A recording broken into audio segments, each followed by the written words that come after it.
In this video, I'll go over resonance. This is a very important topic in organic where it shows how electrons are moved. It tracks down the movement of electrons in an organic structure that has lone pairs and degree of unsaturation, such as a double bond or a triple bond.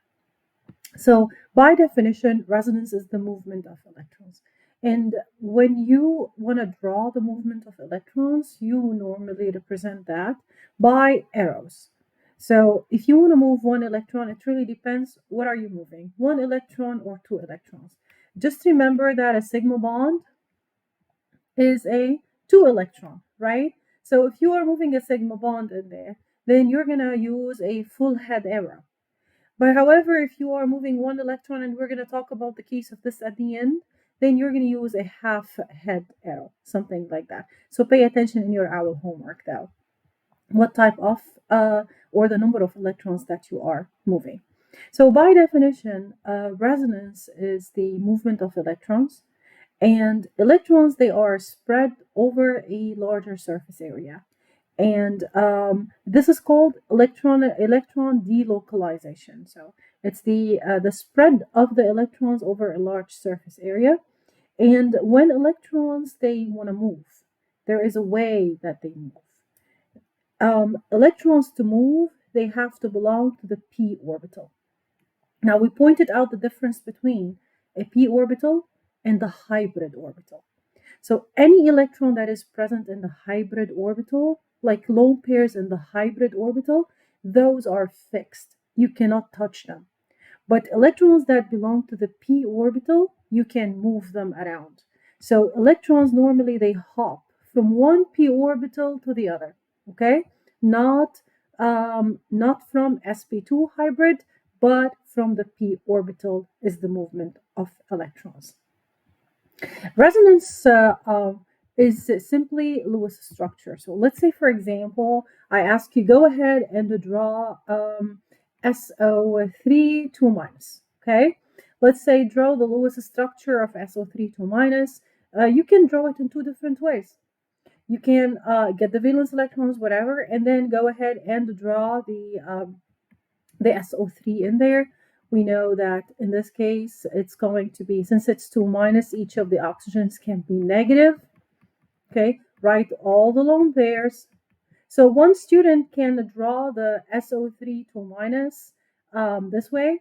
Another student can move the electrons, move the double bonds. So make the double bond on this side and then make the single bonds on the other side. And it still will be correct.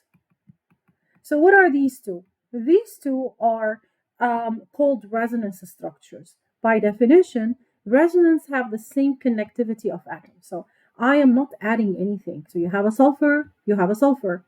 You have oxygens, 3 oxygens connected to one sulfur, 3 oxygens connected to one sulfur. So it's the same connectivity of the atom. Nothing is changing.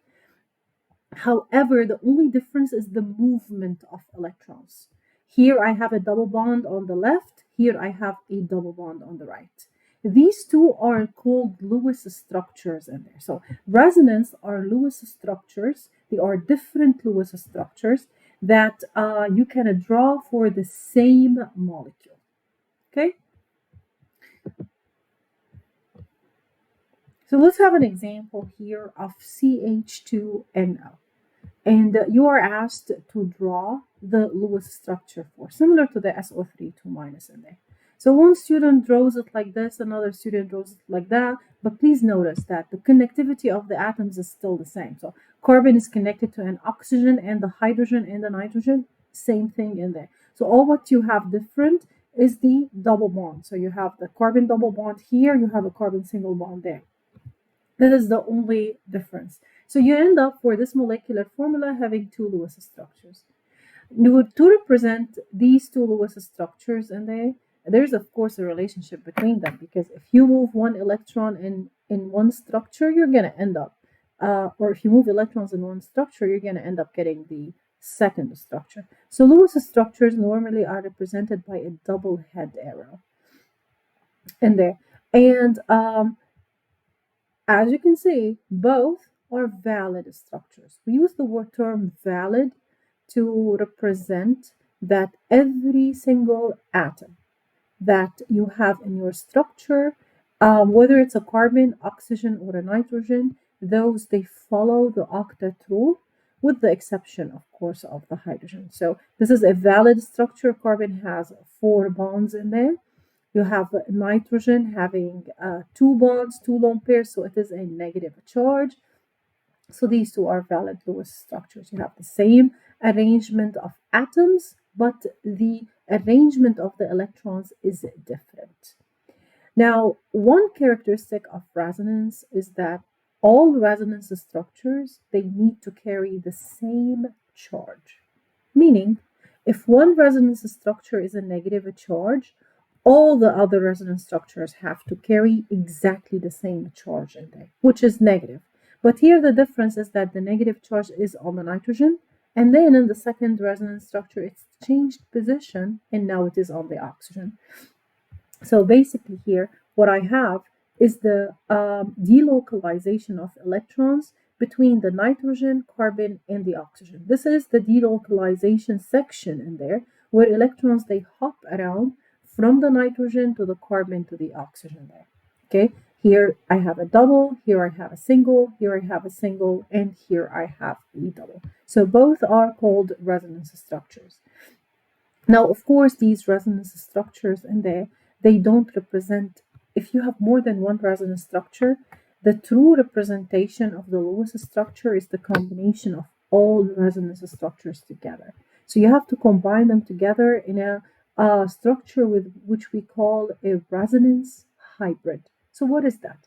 When you want to draw a resonance hybrid, simply all what you need to do is draw the same connectivity that you see in both resonance structures. So you have a hydrogen, you have a carbon, you have an oxygen. Neglect the double bonds. Just to draw all single bonds in there and the hydrogen. And then draw all lone pairs, the maximum lone pairs in there, to have every single atom octet. So I have my oxygen here.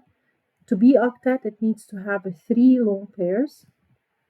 And nitrogen to be octet, it needs to have 2 lone pairs in there. Okay, put those between brackets. And then your total charge is negative for the whole molecule. So put your total charge here for the whole molecule there. Now that negative charge is divided between what? It's divided between the nitrogen and the oxygen. So one negative is divided between nitrogen and oxygen. There are 2 ways to represent it. Either divide that one negative between the oxygen and the nitrogen, so each one will carry a negative half charge.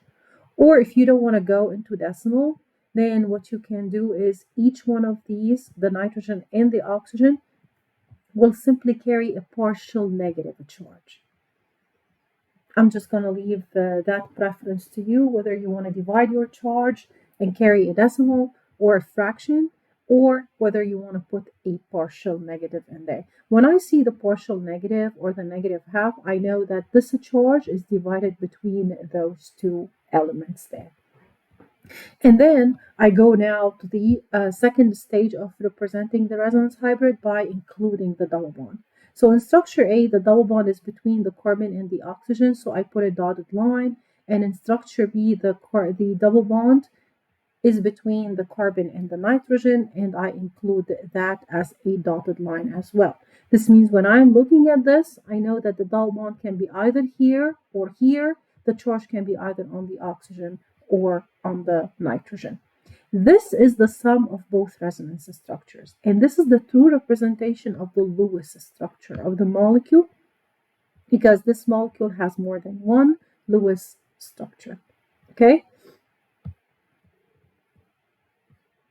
Now, of course, there is, if you want to compare between both, there is a preference of one occurring in a higher percentage than the other. The rule is that always, whenever you want to pick the most stable resonance structure, meaning the structure that occurs in a higher percentage, always it needs to be less charges. But if you have a negative charge, I mean, you'll have a negative charge in there.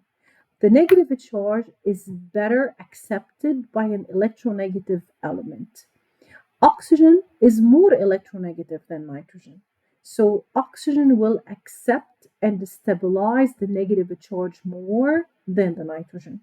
So this is why structure B is going to be called the major resonance contributor, because the negative charge is accepted more by being placed on the oxygen, which is more electronegative, than being placed on the nitrogen. Let's have cases of resonance. As we said, resonance is the movement of electrons, right? And when you move electrons, we said that you move electrons between what? Between p orbitals. This is what we said. So you move them between p orbitals in there. Let me go ahead and open this up and a new. Okay. So let's say if I have something like this, if I have a CH2, okay, we're starting to work with skeletal structures. This is a CH, and that is a CH2 with a negative charge, okay? And I ask you go ahead and draw the resonance structure. I just want you to understand how electrons move. So we said that electrons, they move between the p orbitals. Let's draw the p orbitals of each one of them. First, draw the hybridization. Between double bonds, we said that the carbons are always sp2 hybridization, right? Okay. Now, I want these lone pairs because these lone pairs, I want to move them. So I want these lone pairs to belong to the p orbital. For those to belong to the p orbital, I shouldn't include them in the hybridization. So this carbon now is going to have 2 hydrogens and the group, so it's going to only have 3 groups, not 4 groups around it. So this carbon is going to be sp2 hybridization as well. Okay, so I have 3 sp2 hybrid carbons. Let's go ahead and draw the p orbitals for them, which is the pi bond representation. So I have a carbon here, get the color. So I have a carbon here, I have a carbon there, and I have a carbon in here. And I'm drawing the p bond representation, okay, or the pi bond representation. I know between 2 sp2 hybrid carbons, I have a pi bond. This bond is a pi, this bond is a sigma. I'm going to neglect the sigma, just only focus on the pi. And the pi is the overlap of 2 p orbitals in there. So here I have a hydrogen, and here I have a hydrogen. Each one of these bonds is a sigma bond as we drew them in the valence bond representation. And then on the CH2 in here, I have a CH2 here, which each one of these CH bonds, they belong to the sp2 hybrid orbital in here. So this is an sp2, this is an sp2, and this is an sp2. But now the lone pairs belong where? They belong to the p orbital. So remember what I said. Whenever you want to move electrons, okay, and this is going to be the rule in organic, electrons have to reside in the p orbital. Because electrons, if they are in the sp3 hybrid orbital, or if they are in the sp3 hybrid orbital, you cannot move them. They're going to be stuck, and you cannot move those electrons. So this is why I forced my lone pairs to be in the sp2 high or in the p orbital in there of the sp2 hybridization. So you have 3p orbitals now, and electrons can hop around now from one p orbital to the other.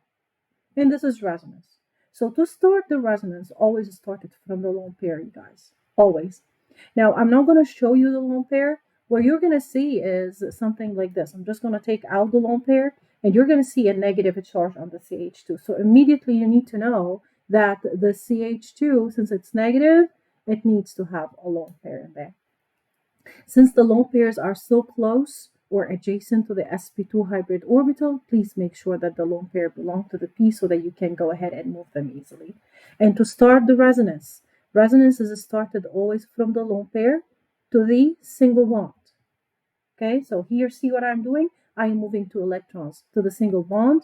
Now, if I stop, then this carbon will have 5 bonds. I cannot do this. So once I start moving the electrons, I need to move along and move the adjacent double bond over here. This is 2 electrons. I am moving those 2 electrons to the adjacent carbon. So now I'm going to end up having my second resonance structure. To represent a resonance structure, please draw a double head arrow between the two resonance structures. And now what do I have? I have a CH, and on that CH, next to the CH, I have a double bond. It's a CH2. So it was a single bond, and now it became a double bond. And this one is a double bond, and I took 2 electrons from this bond. And here, which bond? I'm sorry, I took 2 electrons not from the sigma, it's actually from the pi. So let's change the arrow in there. And 2 electrons from the pi, because the movement of electrons is from the pi towards the carbon, So it's these 2 electrons that are going to be moved. And these 2 electrons are going to add to this carbon. So now this carbon is going to be a lone pair. So that's going to be a CH2. It's going to be a lone pair, so definitely you would have a negative charge. Rules for resonance. You start with a negative charge. Your second resonance structure needs to be a negative charge as well.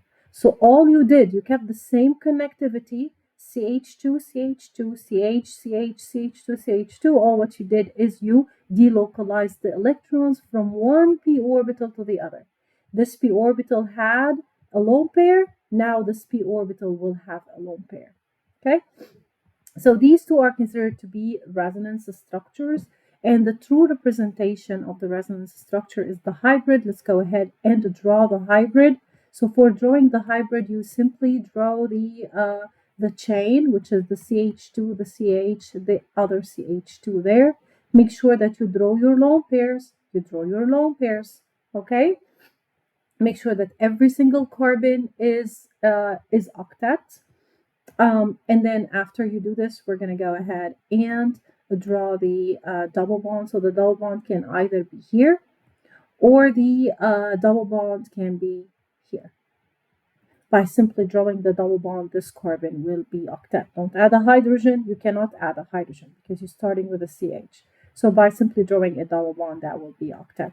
And then your total charge, make sure that you put your total charge between the brackets or above the bracket, which is a negative charge. The negative charge is located where? The negative charge is located between this carbon, or on this carbon, or on this carbon. So we're going to put a partial negative on this carbon, and we're going to put a partial negative on this carbon, or you can do negative half by negative half, whatever you prefer. Okay, this is a simple example of one of the cases of resonance structures.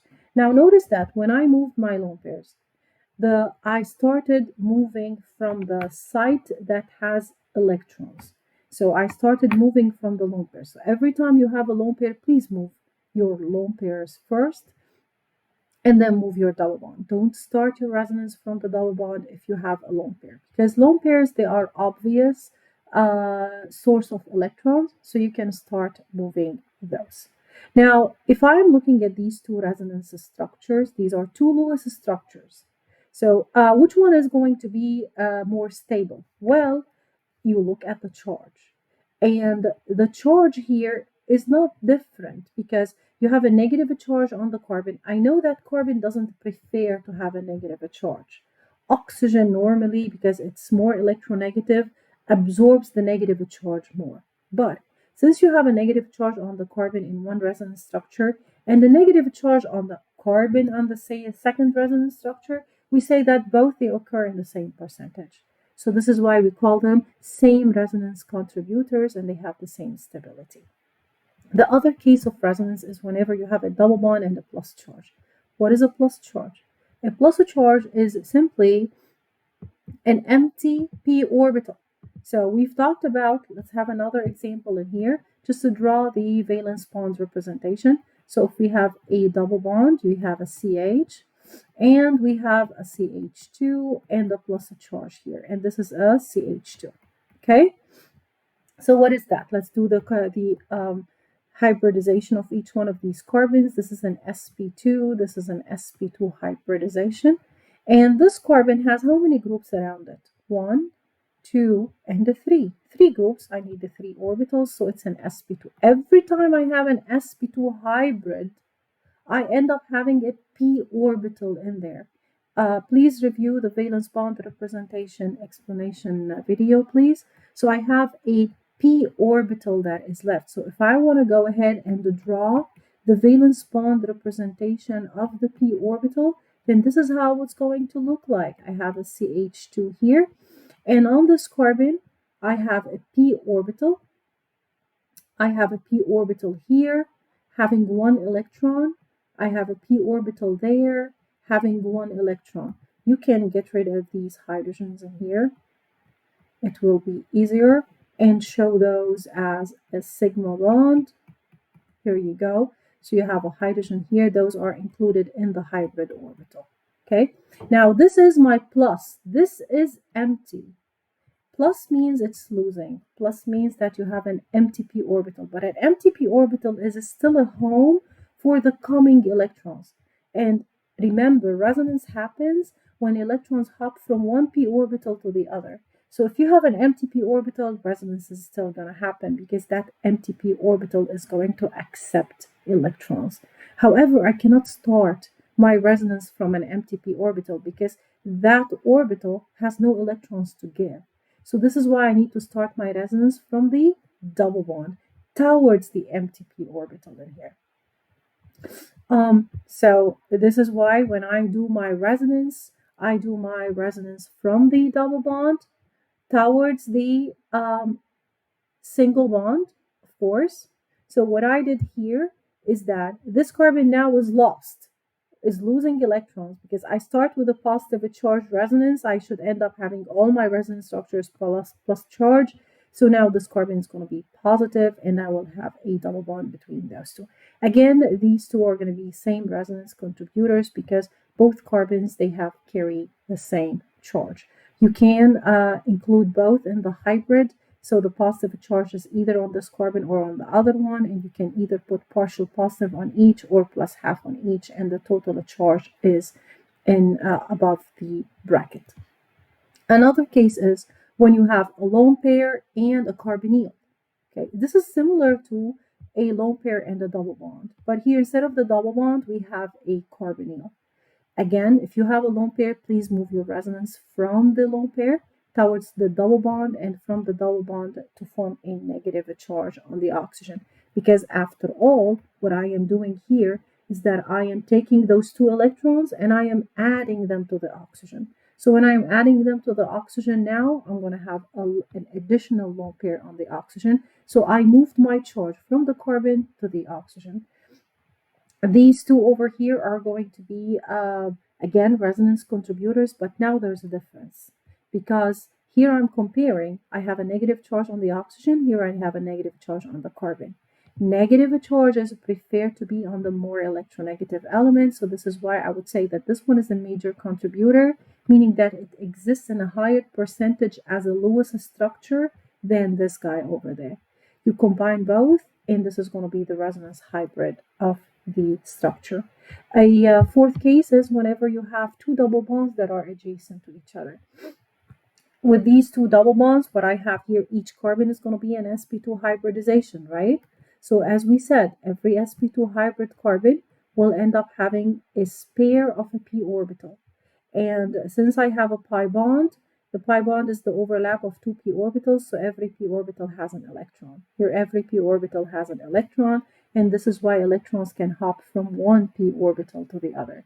With this case, always start from the double bond, because you don't have any lone pair in here.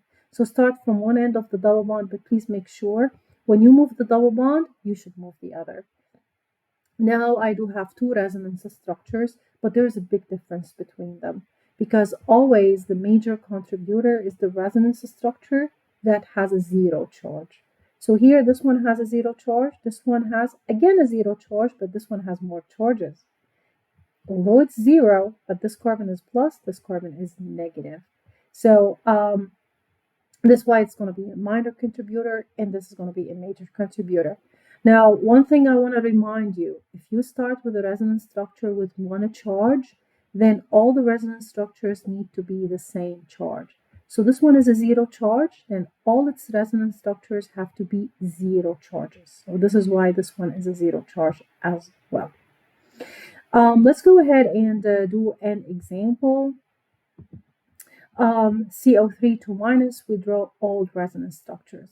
Now, it's not necessary that you end up having just one resonance structure. You would need to keep moving the lone pair, and every time you end up getting a different structure, this means that it is a different resonance structure. So the question is, draw the resonance structures for CO3 2 minus. You have to draw the lowest structure first of the CO3 2 minus and start moving the electrons. So you can start moving the electrons either from this oxygen here or from this oxygen there. You don't move the electrons from the double bond. You move the electrons from the lone pair, okay? One more thing. I didn't start from this lone pair and move the electrons here, because if I did that, then this carbon will end up having 5 bonds. So this movement is going to be wrong, okay? So pay attention to that. I'm going to start with a lone pair. I'm going to move it to form a double bond. And let's go ahead and write that down. It's easier to follow over here.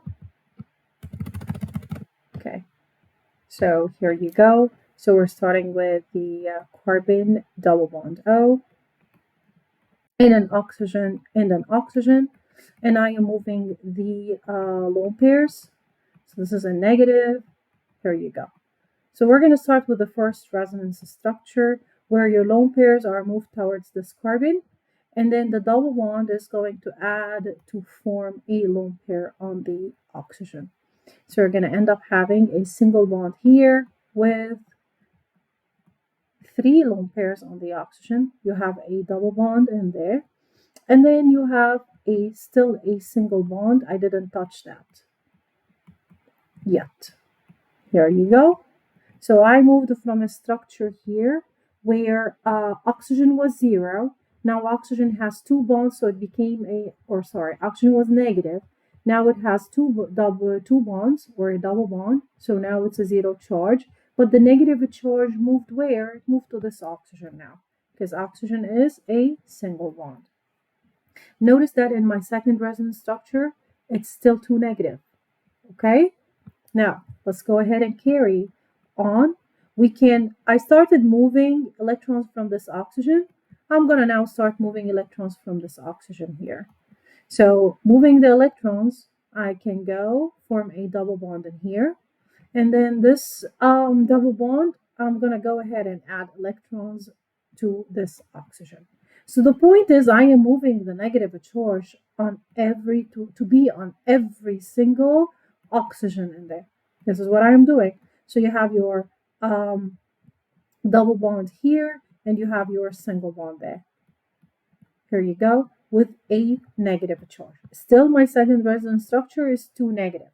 You cannot exceed the number of charges that you start with, or else it will not be a valid Lewis structure. So that's it, because if I go ahead and move my electrons here and my electrons there, I'm going to end up getting that same one, okay, that same structure. So once you reach a resonance structure and you move electrons and you end up to the same starting compound, then stop. Here I have a total of 3 resonance structures. When you count your resonance structures, please count the original resonance structure with it. So I have 3 resonance structures in there. So once you do this, we're going to go ahead and write down the resonance hybrid. So writing down the resonance hybrid, I'm just going to write the backbone in there, which is a carbon with all oxygens. And my total charge is 2 negative, right? Now that 2 negative is divided over how many oxygens? 2 oxygens in there. So each oxygen is going to be minus 2 divided by 3, because I have 3 oxygens. So here it's going to be minus 2 over 3 and minus 2 over 3. This means that the negative 2 charge is divided over 3 oxygens. You can either write it like this, or each one of these oxygens is a partial negative. Okay? And then, of course, draw the lone pairs of each one of them to the octet. Here you go, all of those to the octet. After you do this, see where your double bond is. It's between the CO here, and the CO here. Actually, it's between the whole structure. So we're going to go ahead and draw a dotted line here. And we're going to draw a dotted line there, a dotted line here. This means that the double bond can be anywhere between the carbons and the oxygens. Okay, where there are multiple examples in there, you can go ahead and look at all of these examples. And of course, the more double bonds you have, the more resonance structures you're going to end up having. But please pay attention that whenever you are working with negative charges, they do prefer to be on the oxygen. So if you have all your resonance structures having negative charges on the oxygens, both will be same contributors, or they will be major contributors in there. Okay, let's go ahead and have multiple examples. Okay, there are additional examples in the problem sets that I posted. So let's draw resonance structure of this molecule here. You're going to draw the double head arrow. The moment you see a carbon with a negative charge, please write down the lone pair. We're going to start the resonance from the lone pair towards the single bond. You can start it either in this direction or in the other direction, since in both we have double bonds. But always the direction of the movement of the electrons is going to be towards the double bonds. Okay, so as we do this, this double bond is going to come and add to this carbon here, and it will be a negative charge. So here you go.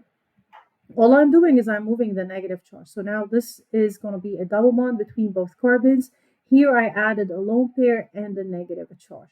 I didn't do anything to this double bond, so I'm just going to go ahead and keep it. So all I'm doing is I'm delocalizing my lone pairs. This double bond is going to add to the adjacent carbon, and you're going to end up getting your lone pairs here. So see how am I moving the location of the lone pairs and the negative charge. Now I'm ending up my double bond here, my double bond there. You're going to keep doing this until you end up with the same structure as you started with. So we're going to move my my lone pairs. You're going to have a negative charge on this carbon. Here you go. So this is it, a double bond in here, and then we're gonna move the lone pairs here and form a negative charge on this carbon. So you're gonna end up forming a negative charge here, and a double bond here, and a double bond there. See, now if I move the lone pairs here, my negative charge will be on this carbon. So I'm going to end up getting that exact same structure there. So I'm going to stop, and I have a total of 5 resonance structures. Now with these 5 resonance structures, see what I did. I delocalized, or I moved my negative charge being on this carbon. Let's number the carbons. It's easier for you to view. This is 1, this is 2, this is 3, 4, 5. We're going to keep the same numbering, 4 and 5. So the negative charge is on carbon 1. Here the negative charge is on carbon 3. Here the negative charge is on carbon 5. See, the negative charge is not repeating itself on any of those carbons in there. And here the negative charge is on the second carbon. And here the negative charge is on carbon number 4. So actually the negative charge is on every single carbon. So if I want to go ahead and draw the resonance hybrid for this guy, then the resonance hybrid is going to look like this. I'm just going to shove it in here, draw it in there. So you have your cycle of 5-membered rings.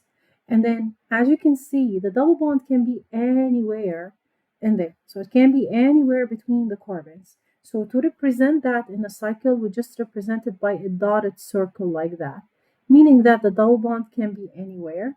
It is a 1 negative charge, and each one of these carbons is partial negative. So pretty much that's it. You don't have to do anything else, and that will be the resonance hybrid in there. Which one is the major contributor? Every single structure is going to be the same degree of contribution, because the negative charge is on the carbon in each one of them. Okay, let's have another example. Negative charge on the carbon, so please add the lone pairs. And then you're going to go ahead and move the electrons. So we're going to start by moving the electrons to form a double bond, moving this double bond to form a negative charge on the carbon. No, we're going to do exactly as we did in the question before. So you will have a CH2 here.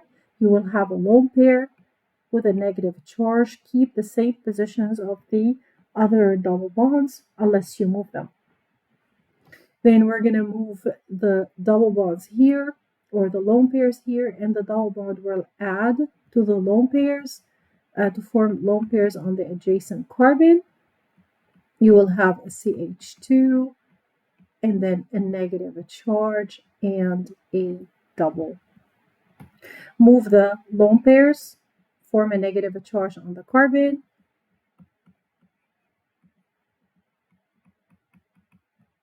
There you go.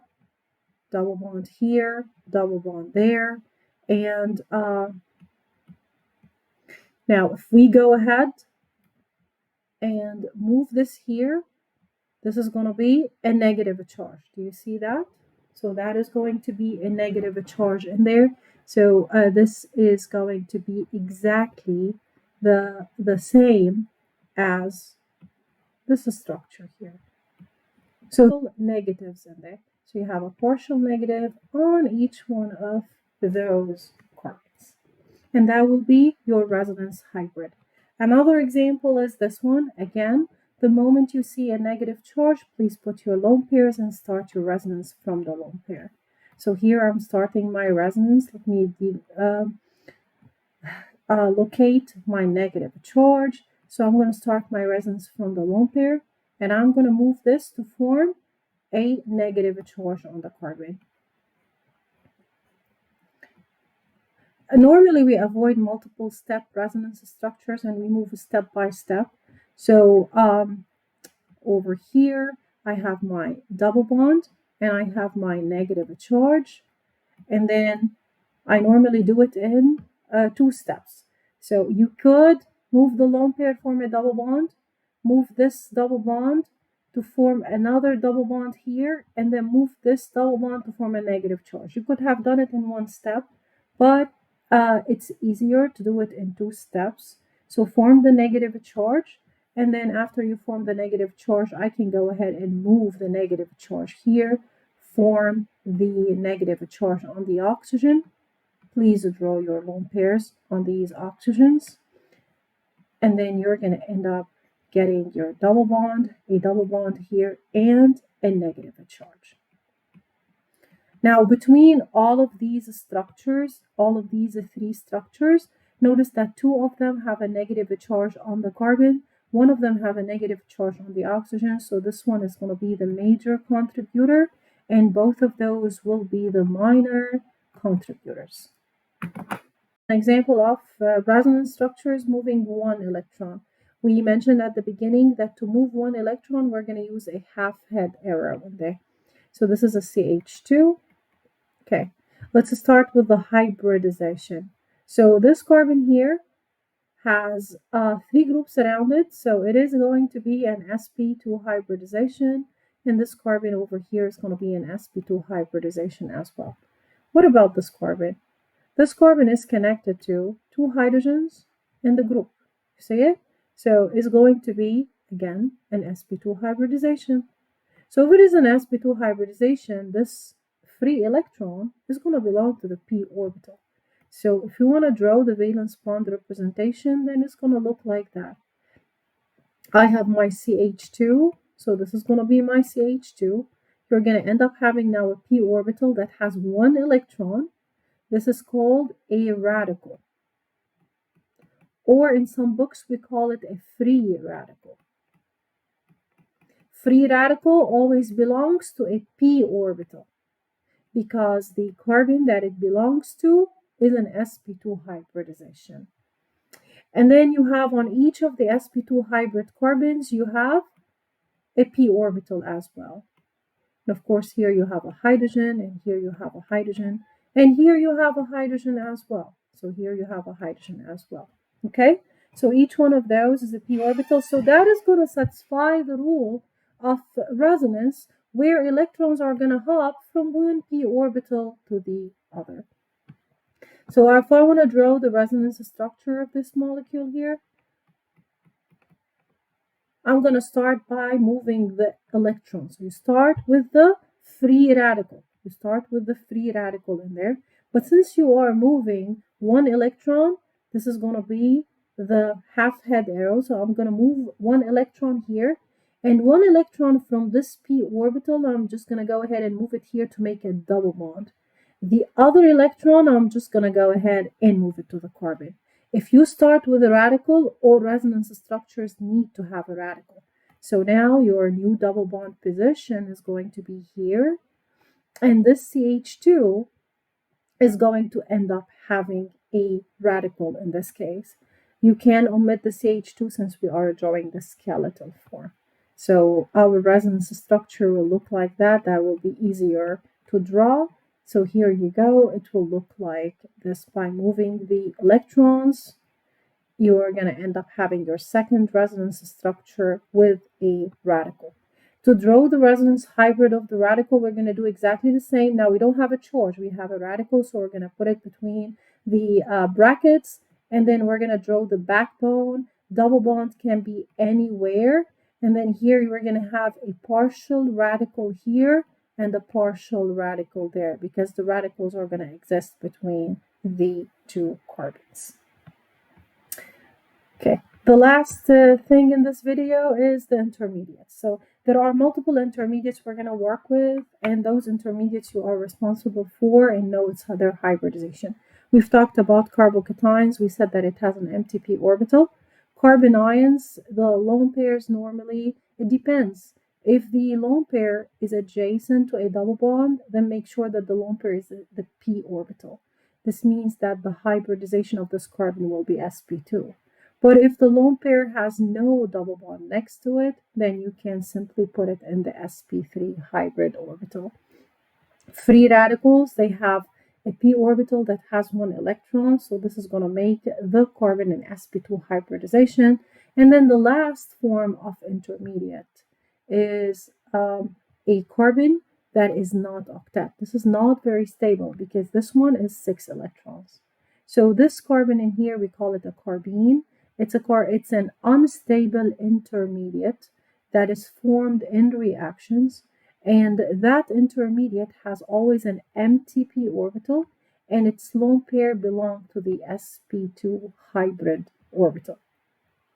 Okay, so as I said for this case over here for the carb and ion, whenever the lone pairs are adjacent to the double bond, make sure that the lone pairs belong to the p orbital. If the lone pairs have no double bonds next to them, then you can put them in the hybrid p orbital.